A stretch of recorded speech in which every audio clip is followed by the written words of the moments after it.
में एक चैलेंज होता है, एक मुकाबला होता है, लेकिन मैं इस मुकाबले का सामना करने के लिए बिल्कुल तैयार हूँ। तंजीम ने मुझे हिदायत दी इलेक्शन लड़ने की और मैं मैदान में उतर जाऊँगा।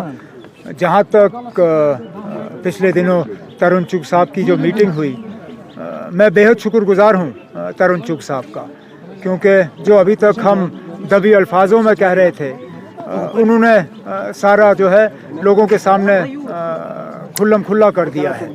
और अब तो ये साबित हुआ है कि चाहे वो पीपल्स कॉन्फ्रेंस हो, चाहे अपनी पार्टी हो, वो बीजेपी के ही इशारों पर काम कर रहे हैं। इसलिए मैंने शुरू में ही जब प्रेस कॉन्फ्रेंस की शुरुआत में मैंने कहा कि मेरा मुकाबला जो है किसी एक इंडिविजुअल से नहीं है, फ़र्द से नहीं है।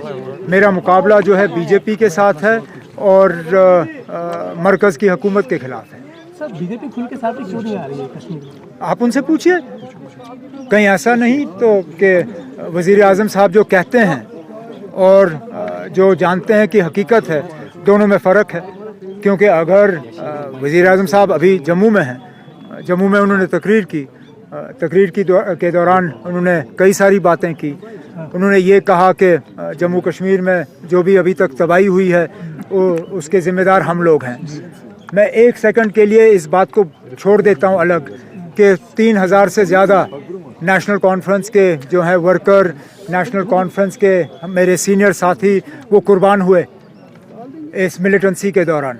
वो इसलिए कुर्बान हुए क्योंकि हमने मुल्क का साथ नहीं छोड़ा। हमने अगर जम्मू कश्मीर की तबाही करनी होती तो मेरे 3,500 4,000 साथी जो हैं वो कुर्बान नहीं होते। मेरे इतने सारे साथी इसलिए कुर्बान हुए क्योंकि हमने मुल्क का साथ नहीं छोड़ा। लेकिन चलिए उस चीज़ को एक मिनट के लिए भूल जाते हैं हम।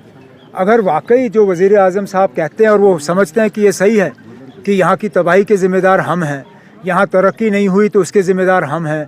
2019 के बाद लोग बेहद खुश हैं। 2019 के बाद लोगों ने तरक्की देखी, लोगों ने रोज़गार देखा, लोगों को अंधेरे से निकाल के एक रोशनी की तरफ वो ले गए। तो उम्मीदवार उतारे ना मैदान में। बीजेपी का उम्मीदवार क्यों नहीं उतर रहा है? तरुण चुग साहब को पीपल्स कॉन्फ्रेंस या अपनी पार्टी की मदद लेने की ज़रूरत क्यों? वो पीछे से क्यों रस्सी लगाम पकड़े हुए हैं? मैदान में उतारे अपने तीनों उम्मीदवार। हम भी देखें कि वज़ीर आज़म साहब की तकरीर में कितना दम है और क्या वाकई ज़मीनी सतह पे उसका कोई नामो निशान है या नहीं है। सर, आर्टिकल की मंसूखी के बाद पीएचडी वजूद में आया था, जो स्टेटहुड की बात कर रहा था, इलेक्शंस की बात कर रहा था, लेकिन जब इलेक्शंस हो रहे हैं तो पीएचडी ठंडी पड़ती हुई नजर क्यों आ रही है? पीएचडी कभी इलेक्शन के लिए नहीं बनी थी। हम कम से कम, मैं नेशनल कॉन्फ्रेंस की बात करूं, हम नेशनल कॉन्फ्रेंस वाले पीएचडी में सीटों के लिए नहीं आए थे। हम पीएचडी में आए थे एक बड़े मकसद को हासिल करने के लिए। अब अगर पीएचडी में कुछ लोगों ने शमूलियत की सीटों के लिए, तो ये सवाल आपको उनसे करना होगा। हम सीटों के लिए नहीं आए थे। हमने सीटों का जो है हमने पीएचडी को सीटों के मतलब बंटवारे का जो है एक ज़रिया नहीं बनाया। जहाँ तक पार्लियामेंट के इलेक्शन की बात अगर हम करें, देखिए ना, आपको डीडीसी के इलेक्शन याद हैं, मुझे तो अच्छी तरह से याद है। हमने डीडीसी के इलेक्शन में एक फार्मूला इख्तियार किया। फार्मूला के तहत हमने ये तय किया कि 2014 के जो असेंबली के नतीजे हैं, उन नताइज के बुनियाद पे हम डीडीसी के मैंडेट बांटेंगे। जहाँ पे पीडीपी या पीपल्स कॉन्फ्रेंस के एमएलए जीते थे, वहाँ पे डीडीसी के उम्मीदवार वो उतारेंगे। जहाँ नेशनल कॉन्फ्रेंस का उम्मीदवार जीता, वहाँ से नेशनल कॉन्फ्रेंस का जो है डीडीसी का उम्मीदवार उतरेगा। हमने पार्लियामेंट में भी वही फार्मूला इख्तियार किया।